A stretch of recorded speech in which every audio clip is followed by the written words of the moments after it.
খুবই সুসংবাদ, কুয়েতের আকাশে আমেরিকার 15 ফাইটার 15 বিধ্বস্ত হয় ইরানের ছোঁয়া মিসাইলে।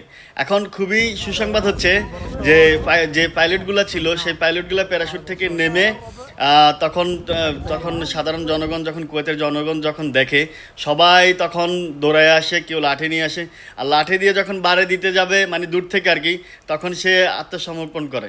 তো বিষয়টা খুবই চমৎকার লাগছে, খুবই ভালো লাগছে। এখন এইভাবে যদি ইরান যদি যুদ্ধ চালিয়ে যেতে পারে এবং ইরানের সাথে যদি আরো কয়েকটা দেশ যদি সহযোগিতার হাত বাড়াইয়া দেয়, তাহলে কি হতে পারে, তাহলে দেখা যাবে কি হয়। ইনশাল্লাহ ভালো কিছু হবে। দেখা যাক। রাশিয়া চীন তো মুখে মুখে বলতেছে, এখন মুখ থেকে মুখ মুখ বন্ধ করে যদি সরাসরি যদি মাঠে নামতো, তাহলে বিষয়টা অন্যভাবে দেখা যেত, অন্যভাবে হয়ে যেত। দেখা যাক। আরও দিন যাইতেছে, কয়দিন যুদ্ধ চলে, তারপরে বোঝা যাবে। তো আমি একটাই রিকোয়েস্ট করব, যারা প্রবাসী, আমরা প্রবাসে আছি, সবাই সবসময় সতর্ক অবস্থায় থাকবেন।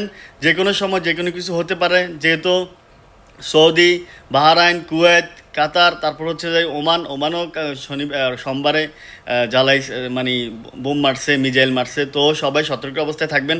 আর যখনই সাইলেন্ট দিবে, সাইলেন্ট দেওয়ার সাথে সাথে সবাই সতর্ক অবস্থায় অবস্থান করবেন, নিরাপদ স্থানে।